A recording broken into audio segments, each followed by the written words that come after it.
జై తెలంగాణ.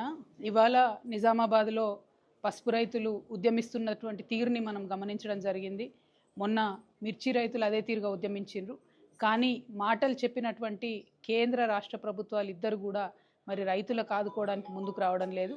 నిజామాబాద్లో పసుపు రైతులకు 15,000 మద్దతు ధర ఇస్తామని చెప్పి కాంగ్రెస్ పార్టీ అధ్యక్షుడిగా ఉన్నప్పుడు ఇప్పటి ముఖ్యమంత్రి గారు రేవంత్ రెడ్డి గారు మాట ఇచ్చి ఉన్నారు. అదే మాట గౌరవనీయులు రాహుల్ గాంధీ గారు కూడా చెప్తున్నారు. కానీ పసుపుకు ఇప్పుడు కనీసం 11,000, 9,000 కూడా రానటువంటి పరిస్థితులలో ప్రభుత్వం ముందుకొచ్చి మా నిజామాబాద్ పసుపు రైతుల్ని ఆదుకోకపోవడం అన్నది కేవలం రైతుల్ని నయవంచన చేయడమే, మోసం చేయడమే. కాబట్టి తక్షణమే రాష్ట్ర ప్రభుత్వం ముందుకొచ్చి పసుపు పంటను కొనుగోలు చేయాలని చెప్పి కనీసం 15,000 రూపాయలు మద్దతు ధర ఇవ్వాలని చెప్పి నేను డిమాండ్ చేస్తూ ఉన్నాను.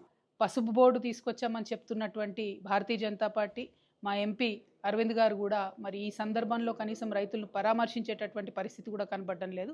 పసుపు బోర్డు తీసుకొచ్చారు, దానికి చట్టబద్ధత లేదు. పసుపు బోర్డు తీసుకొచ్చినారు, దాంతో పసుపు రైతులకు ఒరిగిందేమీ లేదు.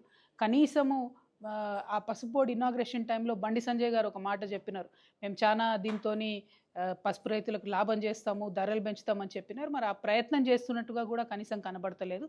సో ఇవాళ కేంద్ర ప్రభుత్వం కూడా ముందుకు రావాలని చెప్పి రైతులను ఆదుకోవాలి, పసుపు రైతులను అని చెప్పి నేను డిమాండ్ చేస్తూ ఉన్నాను. Thank you. జై తెలంగాణ.